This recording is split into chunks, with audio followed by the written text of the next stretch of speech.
اعوذ باللہ من الشیطان الرجیم بسم اللہ الرحمن الرحیم انما کان قول المؤمنین اذا دعوا الی اللہ ورسولہ۔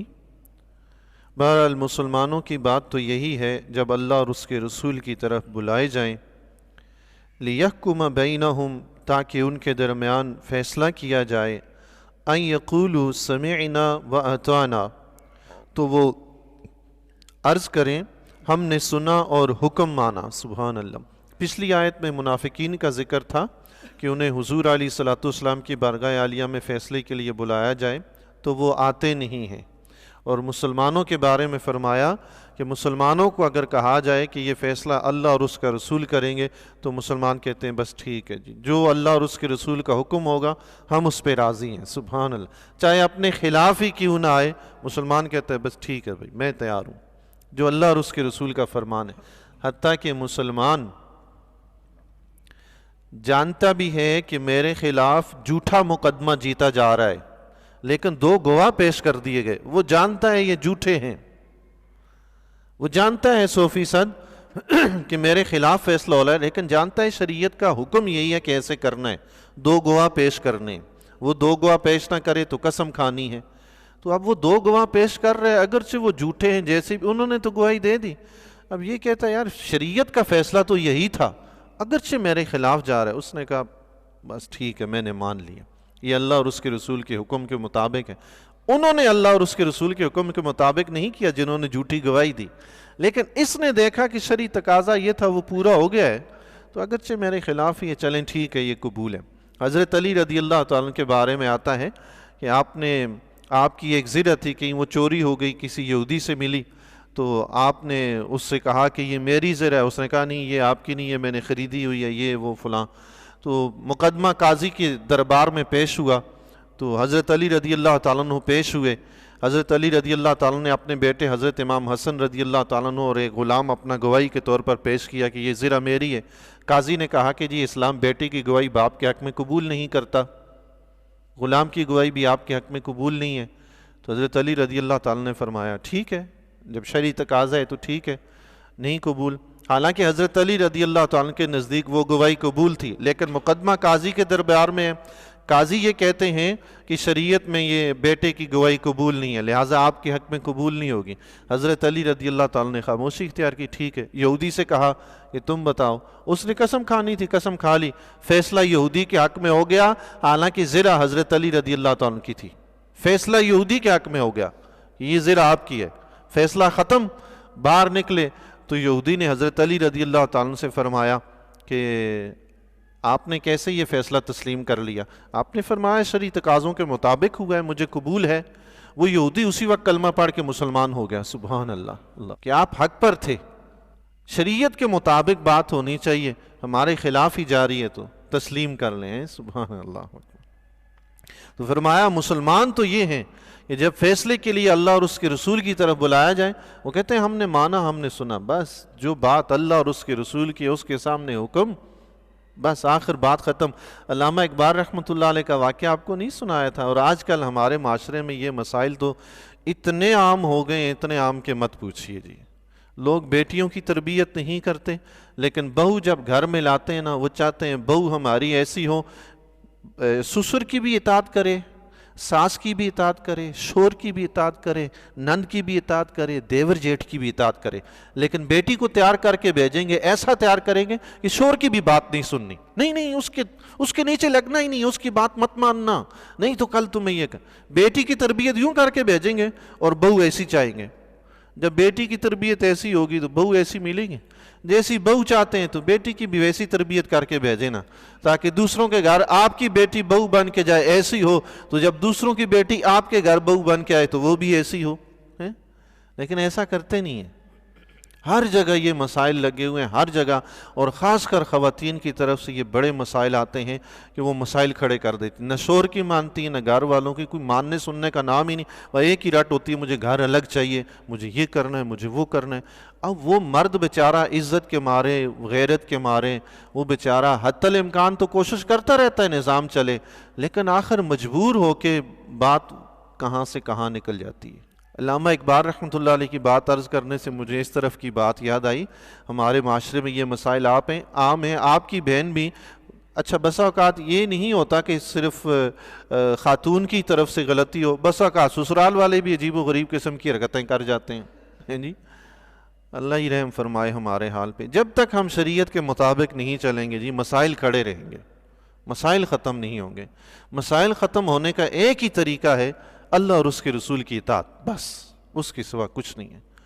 تو علامہ اقبال کے گھر میں آپ کی بہن آ کے رہتی تھی، سسرال میں ان کے لیے مسائل تھے، اولاد نہیں ہو رہی تھی، اولاد نہ ہو، 10-12 سال ہو گئے تھے شادی کو تو اولاد نہیں تھی، تو مسائل تھے وہاں سسرال میں ان کے لیے، تو وہ ناراضگی کی وجہ سے آ کے والدین کے پاس بیٹھی ہوئی تھی۔ علامہ اقبال رحمۃ اللہ علیہ بھی بڑے شدید ناراض تھے بہنوئی سے، بہن کی وجہ سے۔ تو ایک دن علامہ اقبال گھر پہ نہیں تھے، گھر سے باہر تھے، تو گھر میں ان کے بہنوئی اور 1-2 افراد اور ان کے گھرانے کے آگے صلح کرنے کے لیے۔ تو جب علامہ اقبال رحمۃ اللہ علیہ گھر تشریف لائے تو دیکھا آگے بہنوئی بھی ہے اور ان کے ساتھ 2-3 افراد اور بھی ہیں، تو ان کو دیکھ کے آپ جو ہے نا جلال میں آ گئے، آپ کا چہرہ سرخ ہو گیا، کہنے لگے یہ کیوں آئے ہیں یہاں پہ؟ تو والد صاحب نے کہا بیٹا آؤ میرے پاس بیٹھو۔ والد صاحب نے ان کو اپنے پاس بٹھایا اور بٹھا کے فرمایا بیٹا یہ صلح کرنے کے لیے آئے ہیں، اور اللہ تعالیٰ فرماتا ہے الصلح خیر، کہ صلح میں خیر ہے۔ کون فرماتا ہے؟ اللہ تعالیٰ وہی علامہ اقبال جو انہیں دیکھ کے چہرے کا رنگ سرخ ہو گیا تھا، جب سنا نا کہ باپ نے کہا کہ رب فرماتا ہے صلح خیر، صلح میں ہی خیر ہے، تو علامہ اقبال رحمۃ اللہ نے فرمایا ٹھیک ہے باجان صلح کر لیجئے۔ سبحان اللہ، یہ مسلمان ہونا ہے، اللہ کے حکم کے سامنے سر جھکا دیا، رب نے فرمایا صلح میں خیر ہے، اپنی ناچاکی کو جائے بھاڑ میں، بس اللہ کا حکم پہلے، بس ٹھیک۔ وہ خدا کی کرنی ایسی ہوئی، ان کے بہنوئی نے دوسری بھی شادی کی تھی، اس سے بھی اولاد نہیں تھی، جب صلح ہوگی اللہ تعالیٰ نے آپ کی بہن سے اولاد عطا فرما دی۔ سبحان اللہ، رب کے حکم کے سامنے سر جھکایا نا، رب نے کیسی کامیابی دی۔ یہ سارا کام تو اس کے ہاتھ میں ہے نا جی، رب کے ہاتھ میں ہے۔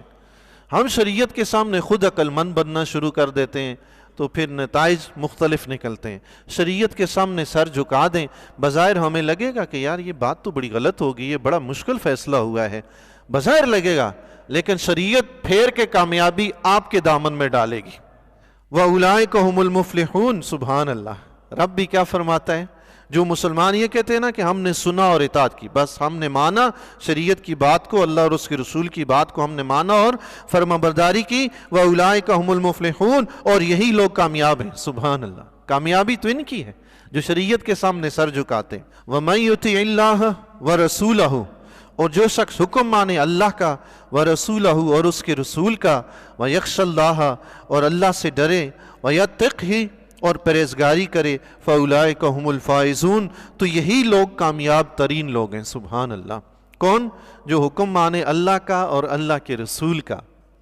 حضرت عمر بن خطاب رضی اللہ تعالیٰ عنہ مسجد نبوی میں کھڑے تھے، روم کا ایک دہقان آپ کی بارگاہ میں حاضر ہوا، تو حضرت عمر رضی اللہ تعالیٰ کے سامنے، وہ عیسائی تھا، اس نے آپ کے سامنے آتے ہی کلمہ پڑھا، اشہدو ان لا الہ الا اللہ واشہدو ان محمد رسول اللہ۔ حضرت عمر رضی اللہ تعالیٰ نے فرمایا کیا بات ہے، تم نے کلمہ پڑھا ہے؟ اس نے کہا میں نے اسلام قبول کر لیا۔ حضرت عمر رضی اللہ تعالیٰ نے فرمایا اسلام قبول کرنے کی وجہ کیا ہوئی، سبب کیا ہوا؟ اس نے کہا میں نے تورات بھی پڑھی ہے، انجیل بھی پڑھی ہے، زبور بھی پڑھی ہے، اور دیگر انبیاء علیہ السلام پہ جو کتب و صحائف نازل ہوئے وہ بھی میں نے پڑھی ہیں۔ میں نے ایک قیدی کو قرآن کریم کی آیت پڑھتے ہوئے سنا، اس نے جو آیت پڑھی تھی نا، اس ایک آیت میں گزشتہ تمام کتابوں کی ساری تعلیمات اس ایک آیت میں تھی۔ میں نے جب اس قیدی سے وہ آیت سنی تو میں فوراً ایمان قبول کر لیا، مجھے اسلام پسند آ گیا کہ یہ واقعی اللہ کا دین ہے، یہ اللہ کا کلام ہے، کسی اور کا نہیں ہے، کہ ساری کتابوں کا جو ساری کتابوں کی تعلیم تھی وہ صرف ایک آیت میں سمو دی گئی ہے۔ حضرت عمر رضی اللہ تعالیٰ نے فرمایا وہ کون سی آیت ہے؟ تو اس عیسائی نے جو مسلمان ہو گئے تھے نئے نئے، انہوں نے یہی آیت پڑھی، مَن یُطِعِ اللَّهَ وَرَسُولَهُ وَيَخْشَ اللَّهَ وَيَتَّقْهِ فَأُولَئِكَ هُمُ الْفَائِزُونَ۔ فرمایا یہ آیت اس قیدی نے پڑھی تو بس میں یہ آیت سن کے ایمان قبول کر لیا میں نے۔ سبحان اللہ۔ اس کا ساتھ ساتھ انہوں نے مفہوم اور معنی بھی بیان کیا۔ کہنے لگے من یطیع اللہ فی الفرائض، جو اللہ کی اطاعت کرے اللہ کے فرائض میں، جو چیزیں اللہ نے فرض کی ہیں ان کو پورا کرے۔ کچھ کام ایسے ہیں جن کا کرنا فرض ہے، کچھ ایسے ہیں جن کا نہ کرنا فرض ہے۔ جن کا نہ کرنا فرض ہے ان کو حرام کہتے ہیں، حرام کام کا نہ کرنا بھی فرض ہے۔ پھر فرمایا وَرَسُولَهُ، اور رسول کی اطاعت کرے، تو اس کا معنی یہ کیا فی السنن، یعنی جو نبی کی سنت ہے اس کو ادا کرے۔ سبحان اللہ، اللہ اکبر۔ حضرت امام احمد بن حنبل رحمۃ اللہ تعالی علیہ کے بارے میں آتا ہے، آپ رحمۃ اللہ علیہ ایک مرتبہ حمام میں نہانے کے لیے گئے۔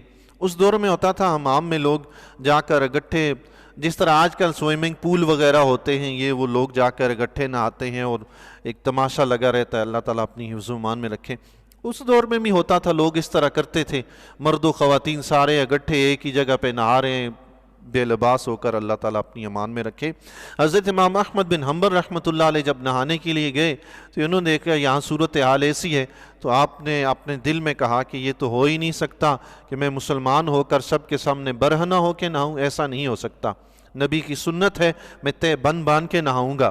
تو آپ نے تہ بند باندھ کر غسل فرمایا۔ جب سب کے سامنے ہو تو تہ بند باندھنا فرض ہے، لازم ہے یہ سطر ڈھانپنا۔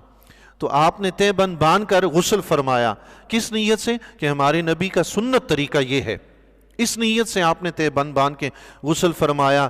گھر گئے، رات کو سوئے، خواب میں حضرت جبریل علیہ السلام کی زیارت ہوئی، فرمایا اللہ تعالیٰ فرماتا ہے اے احمد بن حنبل تو نے ہمارے نبی کی سنت کو ادا کیا ہے، جاؤ ہم تمہیں دنیا کا امام بنا دیں گے۔ سبحان اللہ، اللہ اکبر۔ آج دنیا امام احمد بن حنبل کے نام سے یاد کرتی ہے۔ اللہ، نبی کی سنت پہ عمل ہو تو خواب میں جبریل بھی پیغام دینے آ جاتے ہیں۔ سبحان اللہ، اللہ اکبر۔ انہوں نے ترجمہ کیا اور ساتھ مفہوم بیان کرتے ہوئے پھر فرمایا وَيَخْشَ اللَّهَ فِي مَا مَضَىٰ مِنْ عُمُرِهِ، فرمایا اللہ سے ڈرے جو زندگی اپنی گزار چکا نا، اس کے متعلق اللہ سے ڈرتا رہے کہ کہیں جو غلطیاں کوتاہیاں میں کر بیٹھا ہوں کہیں رب کی گرفت میں نہ آ جاؤں، توبہ کرتا رہے، استغفار پڑھتا رہے تاکہ اللہ اس کے گزشتہ گناہوں کو معاف فرمائے۔ پھر فرمایا وَيَتَّقِي کی تفسیر بیان کرتے ہوئے فرمایا فِي مَا بَقَىٰ مِنْ عُمُرِهِ، جو گزشتہ زندگی ہے اس کے متعلق بھی رب سے ڈرتا رہے۔ پھر فرمایا جو باقی زندگی ہے نا اس میں بھی اللہ سے ڈرتا رہے اور حرام کاموں سے بچ کر نیک راستے پہ چلتا رہے۔ فَأُولَٰئِكَ هُمُ الْفَائِزُونَ، تو یہی لوگ کامیاب ہیں۔ سبحان اللہ، کامیابی اللہ اور اس کے رسول کے دامن میں ہے۔ مفتی احمد یار خان نعیمی رحمۃ اللہ علیہ تفسیر نور العرفان میں فرماتے ہیں جس طرح مریض اپنے آپ کو ڈاکٹر کے حکیم کے حوالے کر دیتا ہے، ایسے ہی تم بھی اپنے آپ کو اللہ اور اس کے رسول کے حوالے کر دو۔ بس مریض بیمار ہے نا، اب اس کو پتہ ہے جو کچھ کرنا ہے ڈاکٹر نے کرنا، اور ڈاکٹر جو کچھ کرے گا وہ صحیح کرے گا، تو فرمایا اپنے آپ کو اللہ اور اس کے رسول کے سپرد کر دو۔ بس جیسے ڈاکٹر کچھ کرتا ہے اس کو آپ کچھ نہیں کہتے، اس کے آگے دیکھیں ڈاکٹر کا لکھا ہوا نسخہ ہر کسی کو قبول ہوتا ہے کہ نہیں ہوتا؟ جب ڈاکٹر کا لکھا ہوا نسخہ قبول ہے تو اللہ اور اس کے رسول کا لکھا ہوا نسخہ بھی قبول کر لیں۔ سبحان اللہ، یہ اسلام اللہ اور اس کے رسول کا دیا ہوا نسخہ ہے۔ اللہ تعالی ہمیں اسے عملی طور پر قبول کرنے کی توفیق عطا فرمائے۔